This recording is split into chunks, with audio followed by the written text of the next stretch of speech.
I think my earliest memories of dance are my family putting on records and dancing around our living room, pushing the sofa back and the coffee table back, and just dancing to the Beatles. I must have been maybe 3 or 4, and my sisters were going to ballet class. And I liked their tutus, and I said, Mom, I want to do that too. And she said, boys don't do that. So I kind of put it off my plate for a really long time. My favorite memory, I never forgot it. And I remember also after the show that, I want to be a ballet dancer. My mother said I danced before I walked. I responded to music. It's Fred Astaire and Gene Kelly and, all of that stuff, it kind of mushed together. Standing in front of the television and watching Michael Jackson, Smooth Criminal. I used to make a dance every summer to just whatever the song was that was going out right at the time. And one of the earliest ones for me to think about is Belle Biv DeVoe's Poison.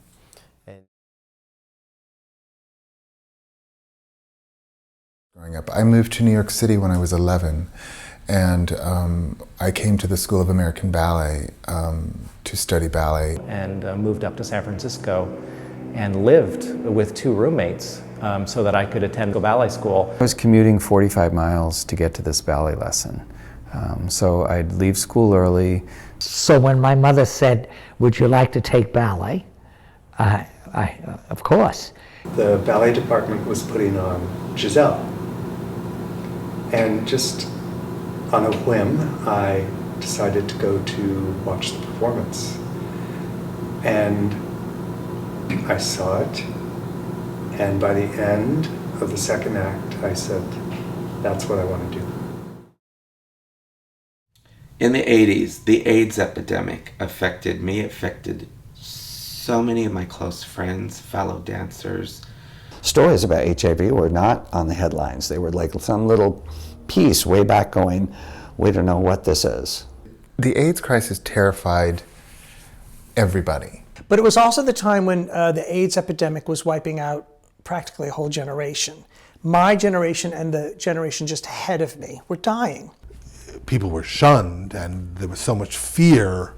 I remember when Arnie died, I was there, and the ambulance workers wouldn't touch even the body bag that he was in. We had to put him in the bag, carry him out to the ambulance.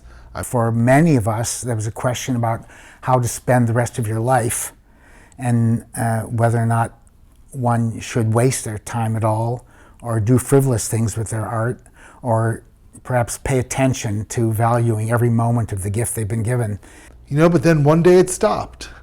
I know it's not over, but really when protease inhibitors came out in the 90s, it went from people dying all the time to people not dying anymore.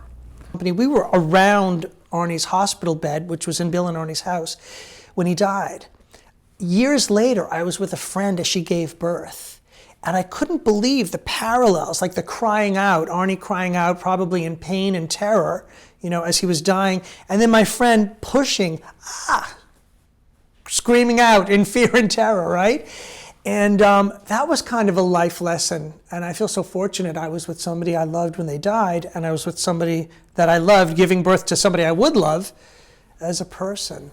Staying focused for me was just a way of me surviving. That's what I wanted to be. I wanted to be a dancer. In many ways, I have to say that having those jobs and taking me out of New York in the early 80s saved my life. There was a friend of mine that took dance classes, and she invited me to a concert of Pearl Primus, which was a famous African-American dancer from the West Indies, but in New York. After that, I knew I wanted to do that. I just saw this woman moving, and I thought it was amazing, and I said, I want to do that. So she took me back to her house, and her mother and father allowed us to push the furniture back, and she taught me Pearl's Dance of Strength. My mother worked in the garment district. She was a finisher. And my father, he worked at the Trans-Lux Theater when I first remember as a little boy. And then later he worked around the corner from the Trans-Lux Theater at the Copacabana as a maintenance man. He took me there during Easter break, and he was trying to entertain me. He had to polish the floors. He put the steel wool pads on his feet, and he glided around the floor. And we heard this applause. I looked up, and there was Carmen Miranda applauding, because she was a headliner at the Copacabana. Once I decided to dance, there was no stopping me. My mother said, "Donald, dance is a short career. What you gonna do when it's over?" I guess this is what you want to do. What can I do to help you? My mother sold the tickets. My Aunt Alice helped with the costumes, and Aunt Alice was the operator. You should see when you came up for your bow. Your mother turned around and did this. She took the bow with you, so proud of me.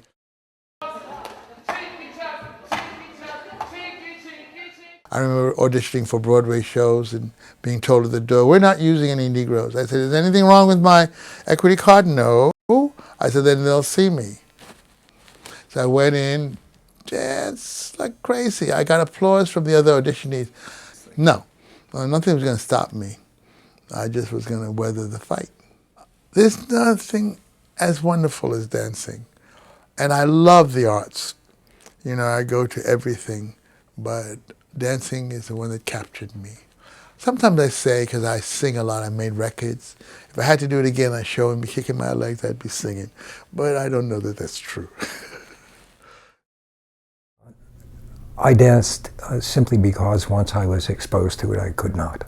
When I first started, I did it for myself because I enjoyed it. I was passionate about it. It gave me power. It gave me a reason to breathe. I need to perform. And if that performing involves what's called dancing, I'm there. I mean, molecularly, you're alive on every level, and that's how it feels anyway. It's not an easy job, and no job is, but I love to dance. Because the child in me wants to. If I were to stop at this point, I might as well stop breathing. That poetry of dance, what it doesn't say as much as what it does say, it makes you lean in, it makes you meet it halfway, it makes you ask questions, it makes you move forward. That's why I stay. I still get excited. I can still go to a dance performance, even if I don't like the aesthetic. I still watch bodies and their expressivity, and it just thrills me.